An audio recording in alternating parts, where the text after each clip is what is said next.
Hello my all dears, it's sir Suresh Kumar, lecturer Balaji. बेटा आगे हम कंटिन्यू करने जा रहे हैं अपना टॉपिक जिसका नाम है सेल वॉल।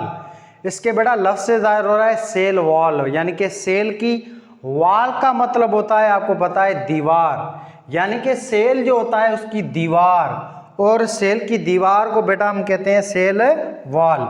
आपको पता होगा बेटा ये सेल वॉल जो होती है ये आपके सेल जो उसकी आउटर मोस्ट लेयर होती है, ये सबसे बाहर जो लेयर होती है वो होती है सेल वॉल। सेल वॉल बेटा आपकी सेल मेम्ब्रेन के भी बाहर होती है। आप जब देखेंगे ना सेल को, तो सेल जो है उसके सराउंडिंग में होती है ऐसे ये लेयर। बेटा इस लेयर का नाम है सेल मेम्ब्रेन। ये आपको लेयर नजर आ रही है, इस लेयर का बेटा नाम है सेल मेम्ब्रेन।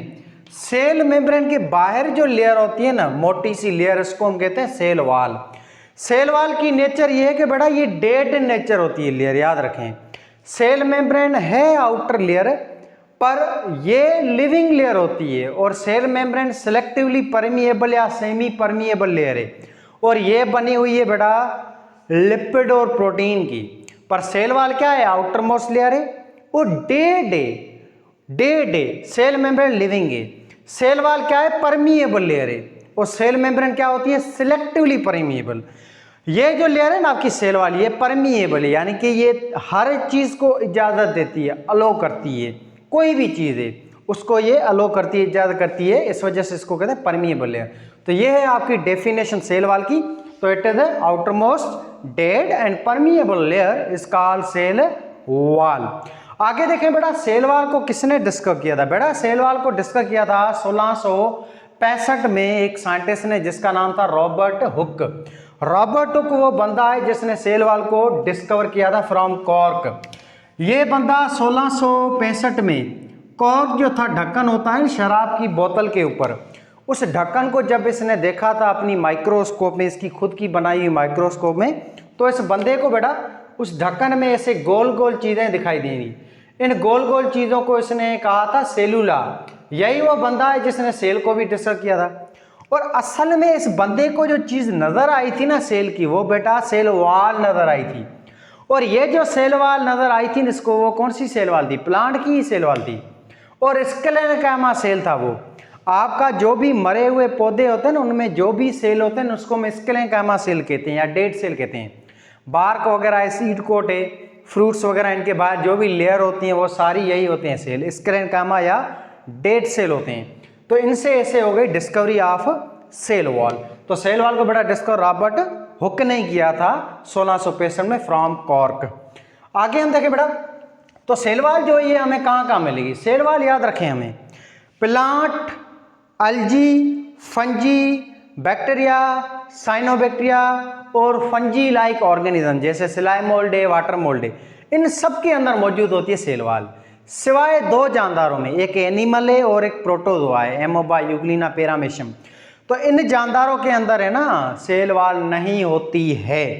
तो ये सेल वॉल कहाँ पाई जाती है बेटा? अलजी के सेल में आपको दिखाई देगी। हर अलजी के अंदर, हर दुनिया का फंगस या फंजी में सेल वॉल होती है। हर दुनिया का बैक्टीरिया, उसमें भी सेल वॉल है। दुनिया का हर साइनोबैक्टीरिया या ब्लू ग्रीन अलजी, इसमें भी सेल वॉल होती है। दुनिया का जो भी प्लांट है उसके सेल में भी सेल वॉल होती है। सेल वॉल एब्सेंट किसमें? All animal, all protozoa. दुनिया में जानवर जो भी हैं, जैसे कि इंसेक्ट्स हैं, बर्ड्स हैं, रेप्टाइल्स हैं, एम्फीबियंस हैं, मैमल हैं, इन्वर्टिब्रेट्स हैं। बड़ा इसके अलावा प्रोटोजोआ जैसे कि एमोबा, यूग्लिना, पेरामेशम, एंट एमोबा, एस्ट्रोलाइटिका, ये सारे जानदार प्रोटोजोआ हैं। तो इन दो जानदारों में याद रखना सेल वॉल मौजूद नहीं होती है। अब आगे चले कंपोजिशन के साथ से। तो बड़ा हर जानदार की सेल वॉल अलग अलग चीजों की बनी हुई है। जैसे आप देखें प्लांट और अलजी, और तीसरे जानदार हैं, इनका नाम है फंजी लाइक प्रोटिस्टा, फंजी के जैसे जानदार। इसमें दो मिसाल आते हैं, स्लाइम मोल्ड और वाटर मोल्ड। इनमें मिसाल आता है, एक आपका बेटा जानदार है स्लाइम मोल्ड और दूसरा आता है वाटर मोल्ड। ये जो दो जानदार हैं ना, इसको हम कहते हैं फंजी लाइक ऑर्गेनिज्म। ये जो जानदार है, तीन याद रखना बेटा, तीन जानदार, एक आपका है प्लांट, अलजी और फंजी लाइक प्रोटिस्टा या स्लाइम मोल्ड, वाटर मोल्ड। इन तीनों ही जानदारों की सेल वॉल सेलुलोज शुगर की बनी हुई है, ये बात याद रखें। इन तीनों ही जानदारों की सेल वॉल बेटा सेलुलोज की बनी हुई है, सेलुलोज एक शुगर है, पॉलीसेक्राइड है, कार्बोहाइड्रेट उसकी बनी हुई है। ऐसे हम देखें बैक्टीरिया की और साइनोबैक्टीरिया की। तो बैक्टीरिया और साइनोबैक्टीरिया बेटा ये दो जानदार है प्रोकैरियोटिक सेल के हैं, याद रखें। तो प्रोकैरियोटिक सेल में जो भी जानदार आते हैं जैसे बैक्टीरिया और साइनोबैक्टीरिया या ब्लू ग्रीन अलजी है ना, इनकी सेल वॉल बेटा एक कॉन्जुगेट मॉलिक्यूल की बनी हुई है जिसका नाम है पेप्टाइडोग्लाइकन। पेप्टाइडोग्लाइकन एक कॉन्जुगेट मॉलिक्यूल है जो बना हुआ है प्रोटीन का और ग्लाइकन यानी कि कार्बोहाइड्रेट का। पेप्टाइडोग्लाइकन का दूसरा भी नाम है म्यूरिन भी इसको कहते हैं। तो याद रखें बैक्टीरिया और साइनोबैक्टीरिया जो है इसकी सेल वॉल बनी हुई है पेप्टाइडोग्लाइकन की या म्यूरेन की। ये बात क्लियर। तो ऐसे सवाल आ जाए कि प्रोकैरियोटिक सेल जो है उसमें सेल वॉल होती है नहीं होती है? बिल्कुल होती है। प्रोकैरियोटिक सेल में दो जानदार आते हैं बैक्टीरिया और साइनोबैक्टीरिया, इन दोनों में ही सेल वॉल होती है। और ये दोनों ही जो जानदार हैं प्रोकैरियोटिक, तो जो भी प्रोकैरियोट्स होते हैं उसकी बेटा सेल वॉल इसी चीज की बनी हुई है जिसका नाम है पेप्टाइडोग्लाइकन या कॉन्जुगेट मॉलिक्यूल की। ऐसे हम देखें ये जानदार है फंजी या फंगस, इसकी सेल वॉल बनी हुई है शुगर की, कार्बोहाइड्रेट की। इस शुगर का बेटा नाम है काइटिन। फंजी की सेल वॉल काइटिन की बनी हुई है। बाकी आपके अलजी है, प्लांट हैं, फंजी लाइक जानदार हैं, इनकी सेलुलोज की बनी हुई है। बैक्टीरिया और साइनोबैक्टीरिया की पेप्टाइडोग्लाइकन की बनी हुई है। तो ये जानदार आपके प्लांट हैं, अलजी हैं, फंजी हैं और फंजी लाइक ऑर्गेनिज्म, ये यूकैरियोटिक जानदार हैं। तो यूकैरियोटिक जानदार जो है उनकी याद रखना बेटा सेल वॉल बनी हुई होती है कार्बोहाइड्रेट की। कौन सा कार्बोहाइड्रेट सर? बेटा ये कार्बोहाइड्रेट है सेलुलोज एंड काइटिन। सेलुलोज और काइटिन ये दोनों पॉलीसेकेराइड शुगर हैं जो आपके यूकैरियोटिक सेलों के जानदारों की सेल वॉल को बनाते हैं। तो ये हो गई मोटी मोटी बातें। अब बेटा पिछले साल मेडिकल की टेस्ट में सवाल आया था ये कि प्लांट की सेल वॉल किसकी बनी हुई है? सेलुलोज की। ये आपको चीज इतनी दिखाई दे रही है, ये टुकड़ा, इसमें तकरीबन हर दूसरे साल मेडिकल की टेस्ट में सवाल आता रहता है। और सेल वॉल इतना इंपॉर्टेंट टॉपिक है, आप लिख लें मेडिकल की जो भी टेस्टें होती हैं हर साल उसमें एक ना एक सवाल इस टॉपिक में आता ही है। और मैं वो सारा कवर कर रहा हूँ सारे आपके बुक्स को, तो आप ध्यान से सुने। आगे हम चले बेटा, हम यहाँ पे डिस्कस करेंगे प्लांट की सेल वॉल को। तो यहाँ पे हम डिस्कस करेंगे आगे प्लांट की सेल वॉल को। प्लांट की सेल वॉल में हम देखें तो प्लांट की सेल वॉल के फर्दर 3 टाइप होते हैं, या यूं समझो फर्दर वो 3 लेयर पे डिपेंड या 3 लेयर की बनी हुई है। पहली लेयर है इसका नाम है प्राइमरी लेयर, फिर आती है सेकंड लेयर, फिर आती है मिडिल लेमिला। तो बेटा अब ये सेल है नया सा, ये देखें ये एक सेल है। अभी ये सेल नया नया बना है। अब ये एक सेल 2 बनेगा तो इसको कहेंगे सेल डिवीजन। अब ये देखें सेल डिवीजन हो रही है, मुकम्मल हो गई है। सेल डिवीजन मुकम्मल तब होगी जब आपको एक सेल के अंदर 2 न्यूक्लियस दिखाई देंगे। ये देखें 2 न्यूक्लियर मेम्ब्रेन बन गई। तो अब आपको कितने न्यूक्लियस दिखाई दे रहे हैं? इस एक सेल के अंदर 2 न्यूक्लियस दिखाई दे रहे हैं। तो यहाँ पे न्यूक्लियस की डिवीजन कंप्लीट हो गई है। न्यूक्लियस की डिवीजन को हम कहते हैं कैरियोकाइनेसिस। कैरियोन का मतलब ही न्यूक्लियस है। अब यहाँ पे क्या होगा बेटा, ये सेल वॉल को एक ऑर्गेनेल होता है आपके सेल में जो बनाता है। इस ऑर्गेनेल का बेटा नाम है ये गोल्जी बॉडी।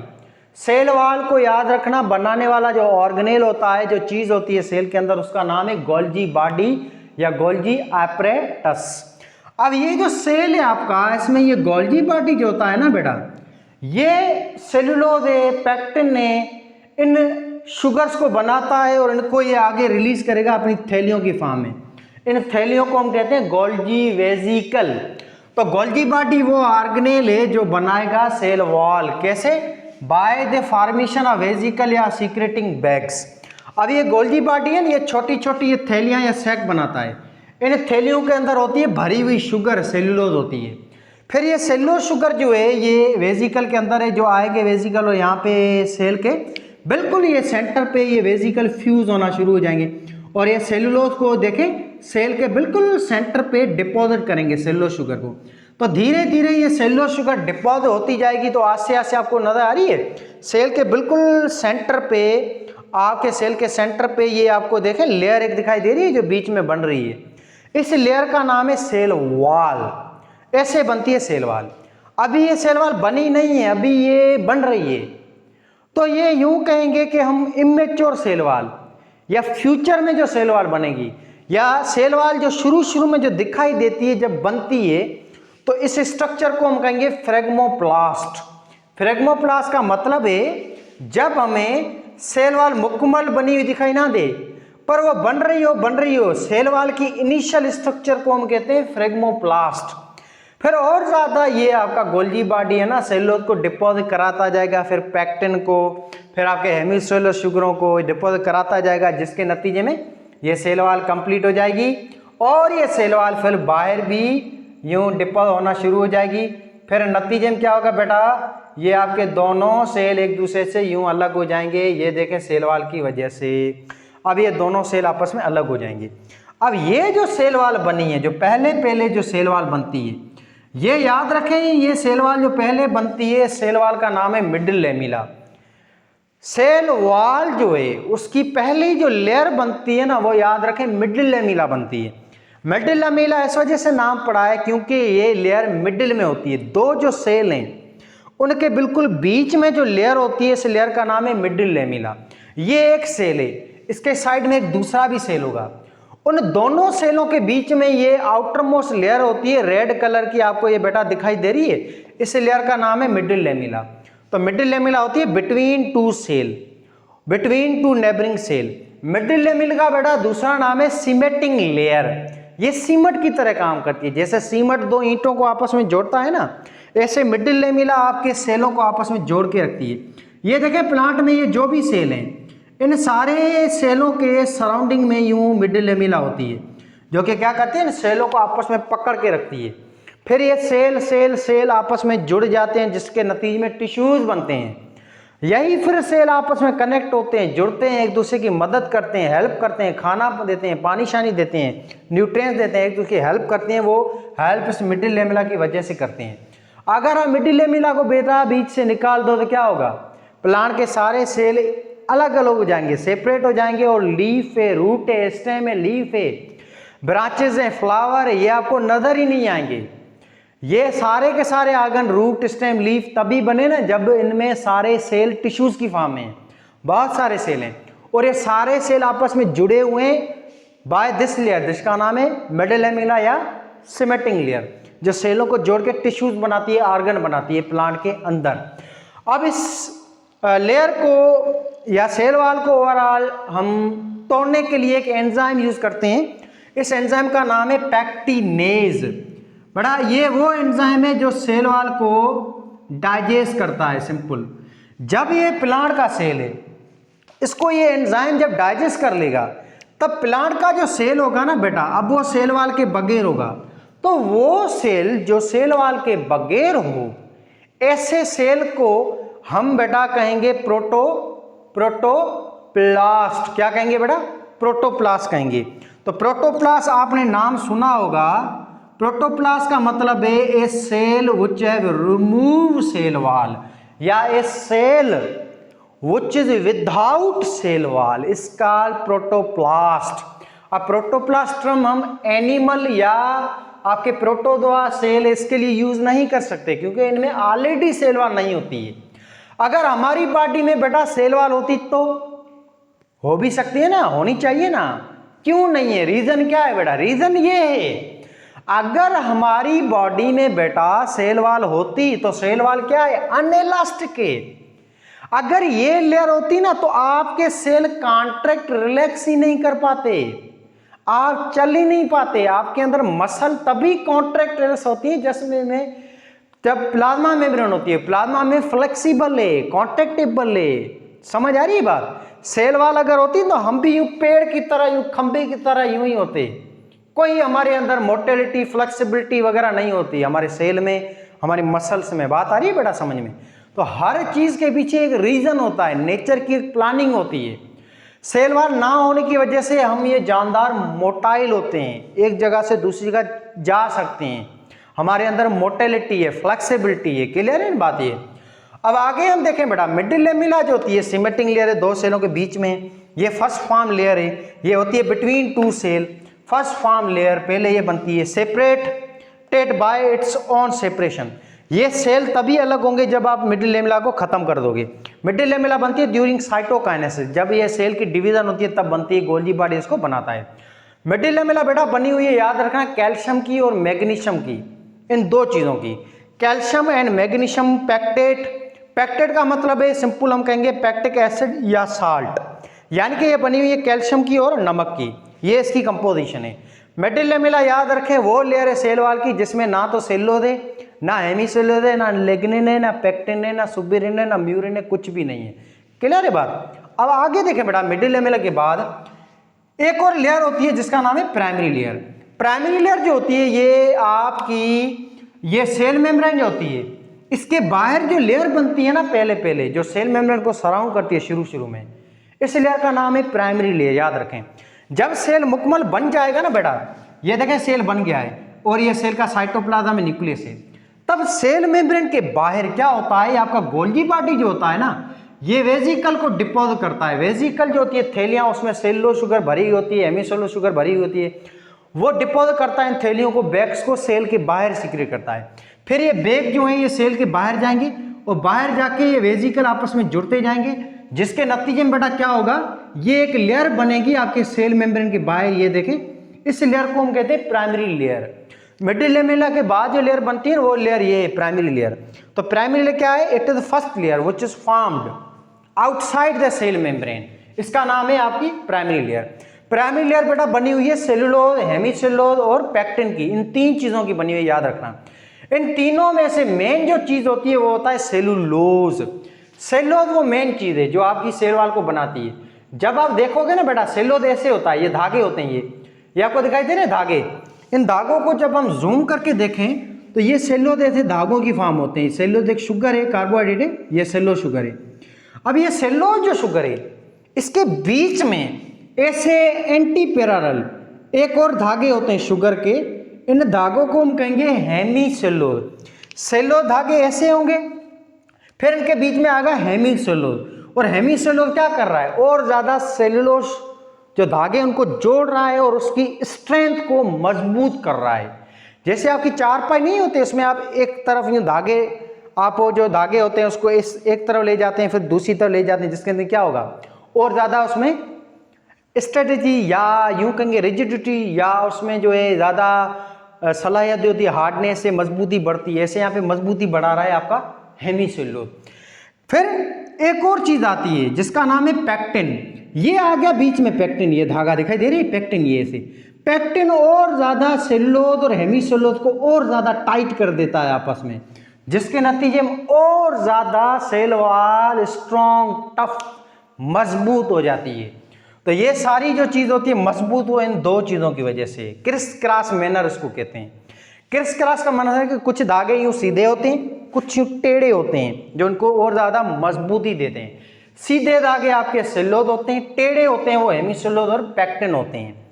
दूसरी बात याद रखें बेटा, सेलुलोज जो शुगर है इसमें बांड होता है आपका अल्फा 1,4 ग्लाइकोसाइडिक बांड, बाकी जो आपका ये हेमीसेल्युलोज इसमें होता है beta bond, beta 1,4 glycosidic bond.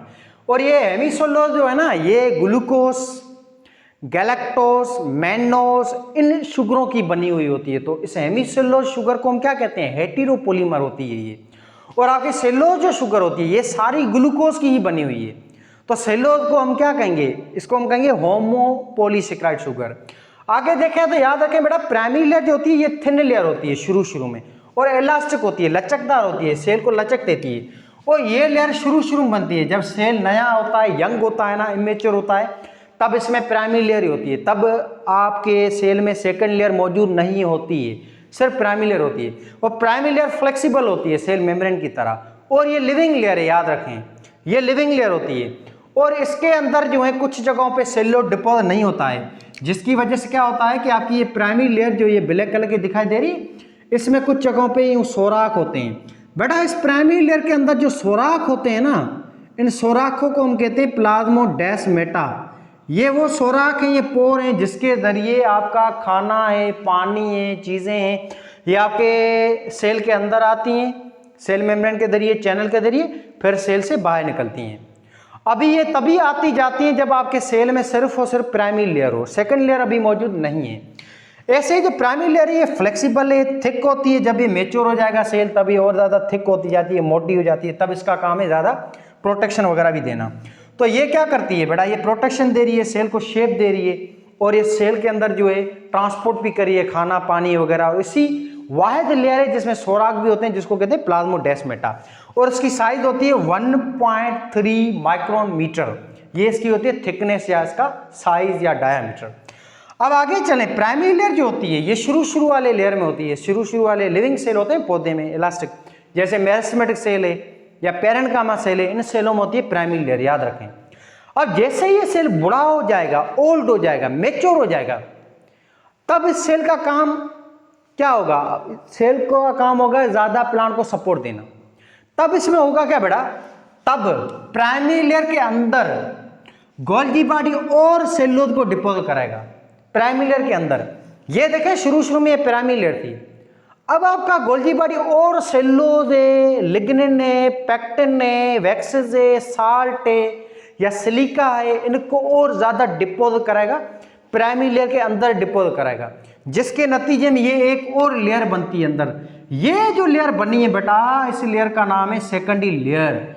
और याद रखना सेकेंडरी लेयर प्राइमरी लेयर के बाद बनती है, और ये तब बनती है जब आपका सेल मेच्योर हो जाएगा, हार्ड हो जाएगा, स्ट्रांग हो जाएगा। अभी ये सेल मर जाएगा तब इसके अंदर सेकेंडरी लेयर बनती है, मरने से पहले ये लेयर बन जाती है। और सेकेंडरी लेयर याद रखें प्राइमरी लेयर के अंदर बनती है। अब सेकेंडरी लेयर जो है वो किसके बीच में बेटा? ये आपकी सेल मेम्ब्रेन है और ये प्राइमरी लेयर है। इन सेल मेम्ब्रेन और प्राइमरी लेयर दोनों के बीच में होती है सेकेंडरी लेयर आपकी होती है। तो second layer found between primary layer and cell membrane. और ये लेयर जो होती है ये ज्यादा थिक होती है, मोटी होती है, डेड होती है सारी। डेड इस वजह से क्योंकि इसमें लिग्निन होता है, याद रखें। लिग्निन जिस भी चीज में होगा वो चीज डेड होगी। और ये जो लेयर है बेटा सेकेंडरी लेयर, ये बनी हुई है आपकी सेलोज की।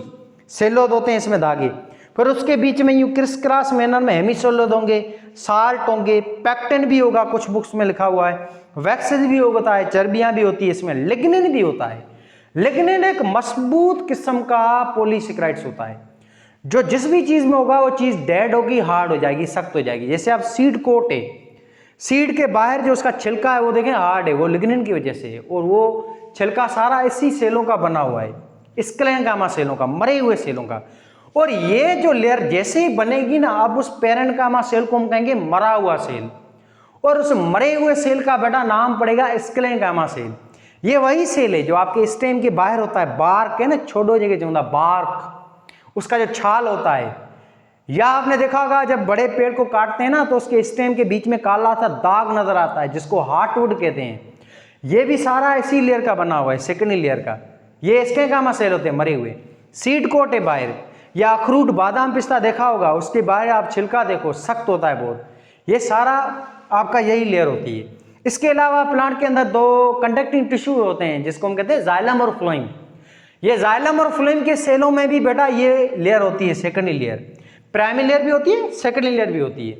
सेकेंड लेयर जैसे ही बनेगी तो सेल वो डेड हो जाएगा, उसमें साइटोप्लाज्म वैनिश हो जाएगा, कोई ट्रांसपोर्ट नहीं होगा।